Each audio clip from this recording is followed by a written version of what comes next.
गंजाम जिला कुकुड़ाखंडी ब्लॉक रोही गाँव में पागल बिलुआ आतंक पागल बिलुआ कामुड़े 5 जन महिला चाषी आहत होती। महिला चाषी माने निज चाष जमी में काम करुवा बेले पागल बिलुआ आक्रमण करथिला। प्रथमे जड़े महिला को कामुड़ी बिलुआ ताकू घोड़ाक जाए अन्य 4 जन महिला आक्रमणर शिकार होती।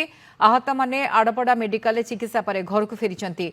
वन विभाग जंगली जंतु को चाष जमी को घोड़ाक दाबी होईछि।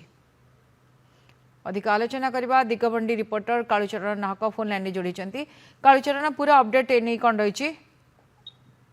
देखो गंजाम जिला कुकुड़ाखंडी ब्लॉक सदर थाना अंतर्गत जो रोही गाँ रही रोही गाँव में चाष जमी को जितेबाला चाषी मैंने जाते महिला चाषी मैंने से बिलुआ आतंक करथिला एवं बिलुआ जड़े महिला को आतंक करते बिलुआ को घोड़ाइबा अन्यत्र 4 जन चाषी महिला चाषी जाते आक्रमण कर जो जंगली बिलुआ रही जंगली बिलुआ पखापाखि 5 जन को आक्रमण करथिला एवं घटनास्थल में अन्य चाषी मैंने पहुंचिकी बिलुआ को घोड़ाई 5 जन महिला चाषी को निकटस्थ रही सानखेमुंडी आड़पड़ा गोष्ठी स्वास्थ्य केन्द्र रही आड़पड़ा गोष्ठी स्वास्थ्य केन्द्र में भर्ती कर जो आहत माने होउचंती रोही गाँव सुकुनु जेना सोली स्वाई तपस्विनी जेना शर्मिला जेना एवं गुरुदेव रणा बोली जहाँ सूचना मिली से जेहेतु वर्तमान धान फसल अमल समय लगी समस्ते जो चाषी मैंने रही दिन में सकाले और संध्या समय जाती तेणु जो बाया बिलुआ रही बाया बिलुआर आतंक देखा मिली 5 जन महिला चाषी को आक्रमण कर ग्रामवासी दाबी कर रही वन विभाग टीम जदि स्वतंत्र टीम जदि बुली था बाया बिल को